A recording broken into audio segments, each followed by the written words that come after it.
Maaga tayong gising ngayon kasi pupunta tayo sa gallery. May mag-i-sponsor. Sa mga video natin. Siguro mga 6 months, promise niya 6 months para ma-promote din yung name niya as this is master artist Octi De Los Santos. So medyo nakalagay dun sa mga video natin is sponsored in part by master artist Octi De Los Santos. Si Mr. Octi is cloth artist. Cloth, ang ginagamit niya ay tela, no? Yung mga discarded na tela, ginagawa niyang portrait. At the end of this video, makikita niyo yung video clip ni Sir Octi. At kung sino man ang gustong mag-sponsor sa Pinoy Adventure Rider para ma-expose din yung mga hobbies niyo or business, pwede naman kayo mag-sponsor. Mura lang naman. Parang minimum wage lang per video. So, hindi naman masyadong mahal. Pero at least sa media mileage, makikilala kayo and your business. So marami tayong social media. Marami tayo sa Instagram, Facebook, and YouTube, and all other social media sites. Ayan, action!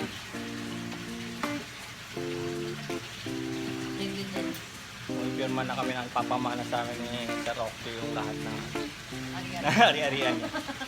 Pirma na. Pabalik na kasi sa Dubai. Hindi, joke lang. Ano ba ngayon? Kaya maniwala sila. November 4. Hindi, si master artist Octi. Pupunta siya dun sa gallery natin, sa HH Art Display. Doon tayo mag-iingay. So mag-invite tayo ng mga tao doon para tignan yung art niya, cloth art. Gumamit siya ng tela, kakaiba, ang ganda. Pag nakita nyo. So, magiging sopistikado ang lugar pag nandun yung art ni Rocky. Yung mga interesadong pumunta, bumisita lang kayo. I-message nyo muna ako kasi kailangan naka-appointment kasi medyo mamahalin yung mga art namin doon. Hindi pwedeng just lang. Hindi pwedeng just. Kung sino-sino lang. Kung basta-basta. Di ba just basta-basta? Oh. Hindi pwedeng yung may appointment pala yung pag-visit sa bagong gallery. Sa HH Art Display. Kasi bala ko sana bubuksan ko yung door. Kaya lang nalaman ko na medyo mahal pala yung mga art namin doon. Kailangan by appointment. So yan abangan nyo kami sa aming bagong gallery para i-promote ang ating bagong Yes. Kailan na-start? November 5? HH Art Display. Sabihin ko na yung address, pwede mo. 357 General Ordonez Street, Marikina Heights. 357 General Ordonez Street, Marikina Heights. Tapos sa messenger nyo na lang kung gusto nyo pumunta. No? This is under Neo Magaleria. Yes, so under Neo Magaleria pa rin yung certificate of authenticity and yung legalities ng mga dokumento under Neoma. Yes, this is our new gallery. Salamat nga pa sa Neoma for helping hundreds of artists. No? Hanggang ngayon, pwede pa rin kayong mag-display sa Neoma. Invite ko sila kayo ng next natin. Sa Neoma, pwede kayo. Yes, i-start natin ang pag-display nito bukas, no? November 5, kaya na, no? Mag-start. Ito yung kay Sir Octi, ha?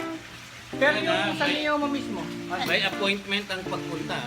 By appointment. Muna sa ngayon, ha? Kasi kailangan ng security guard.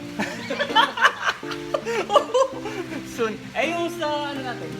Theodore, kailangan dito sa Theodore, actually nagpa-plan kami to invite sa mga gustong mag-solo art exhibit. So, starting 2024 ng January, pwede na magkaroon ng solo exhibit. Sa mga magko-consignment naman, we will open this internationally na. Wow!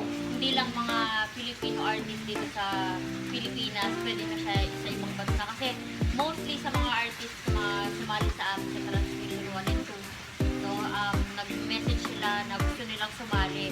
So they are willing na ipadala yung kanilang mga artworks dito sa Pilipinas para i-exhibit.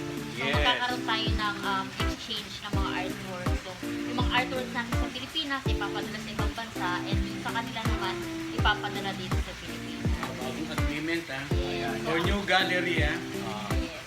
So by appointment yung pagpunta natin. Patron of the art natin si Master Artist Octi kasi Thank you. bukod sa siya nag-start na mag-sponsor dun sa HHR display, mag-invite tayo ng mga upcoming artist na magdi-display din doon para masama sila sa vlog.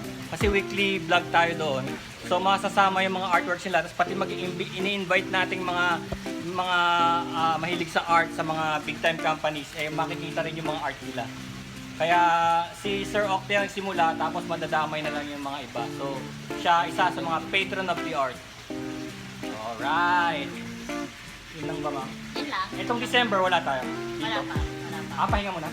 Pahinga muna. Kasi actually ito, lilinisin namin. This is Theodore's Events Place. Tapos meron pa tayong isa ron, yung Esteban Navada, no? Yes. Quezon City. By the way, abangan nyo yung mga artwork ni Miss Gloria K. I know familiar yung mga artist kay Miss Gloria K. This is the international artist. No, so solo exhibit siya. This coming December. Esteban Navada?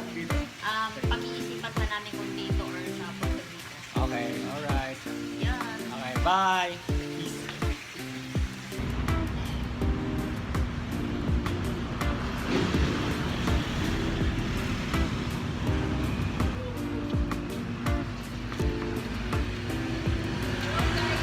Sir, ingat, ingat. Bye!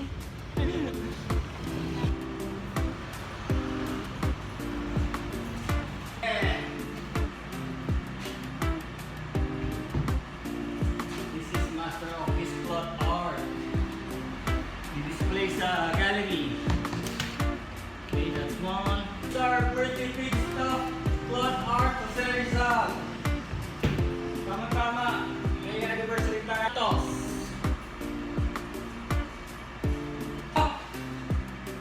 Andres Bonifacio pala to. Andres Bonifacio. Bonifacio Day. Master Artist, Octi. Ito para sa booking. Pero syempre, mas gusto ko yung portrait.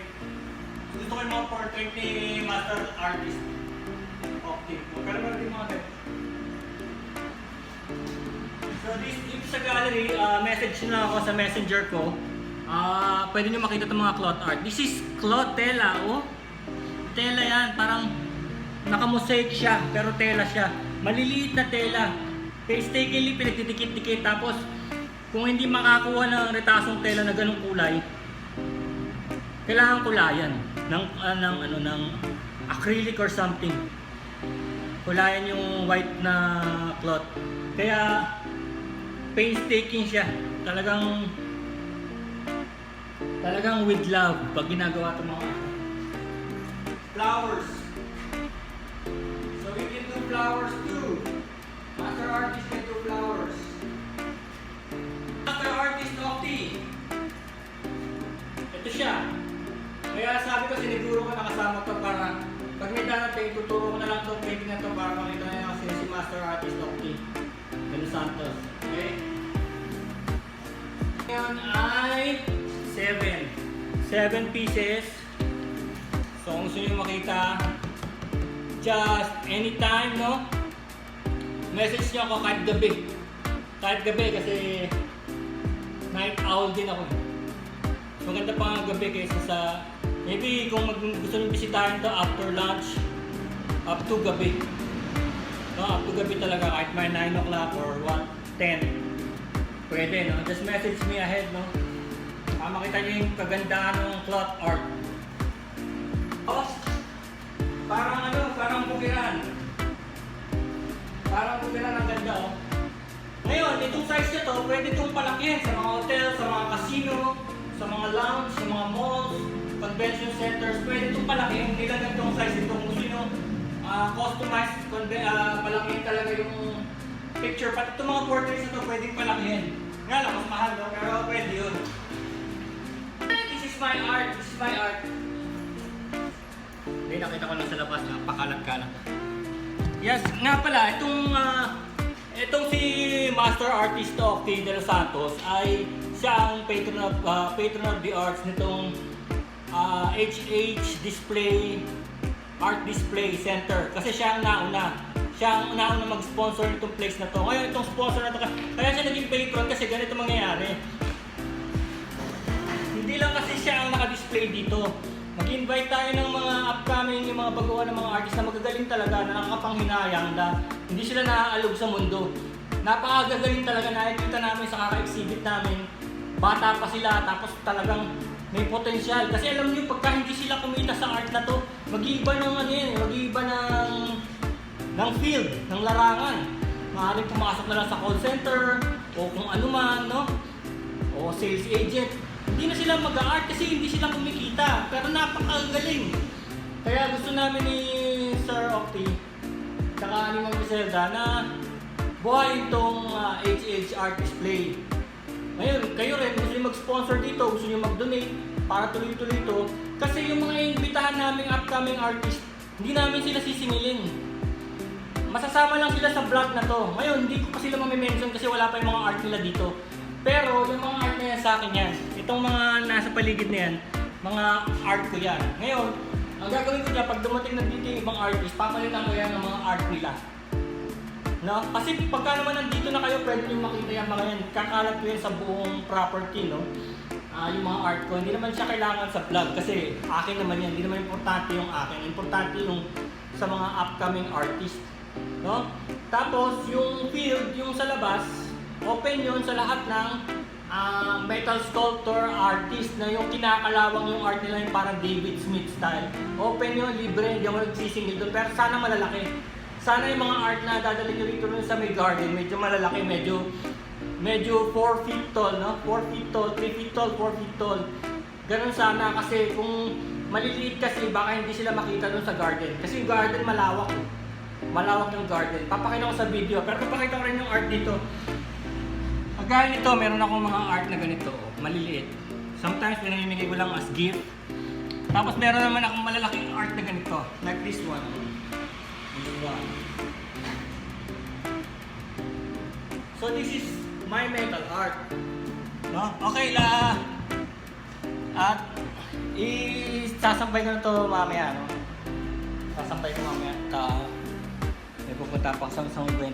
So nandiyan na sila lahat, safe and sound. Tapos lalabas tayo, papakita ko yung space para sa metal arts. Ito pa yung mga iba kong art, assemblance art. Ayan. Okay? So para sa mga metal artist na gusto mag-display dito sa garden, para masama kayo sa vlog, libre naman, no? Mag-usapan lang tayo ng porsentuhan kung may sale na. Pero actually itong garden, this is my art, this is a bicycle. This is the bicycle tree. So this is around 4 feet, 5 feet, gano'n. Malalaki sana yung dito sa may garden, pero yung garden napakalawak ko. Tapos may pathway. So pwede kayo maglagay ng art dyan kung for sale. Yung mga rusting art, mga David Smith style, mga rusting art. No? So this is the area na pwede tayo magtayo dyan mga art. Marami talagang lugar ito. Meron pa ritong lagyan. Pwede rito, kaliwat kanan. So, libre yun, libre. Hanggat sa makabenta lang. Pero yung pag-place, libre. Okay, malawak ng garden. Marami tayong pwedeng ilagay dyan. Ito, kagaya nito, ang laki nito. Oh, ayan o. Di pa tapos, that is 10 footer. 10 footer. And of course, dito.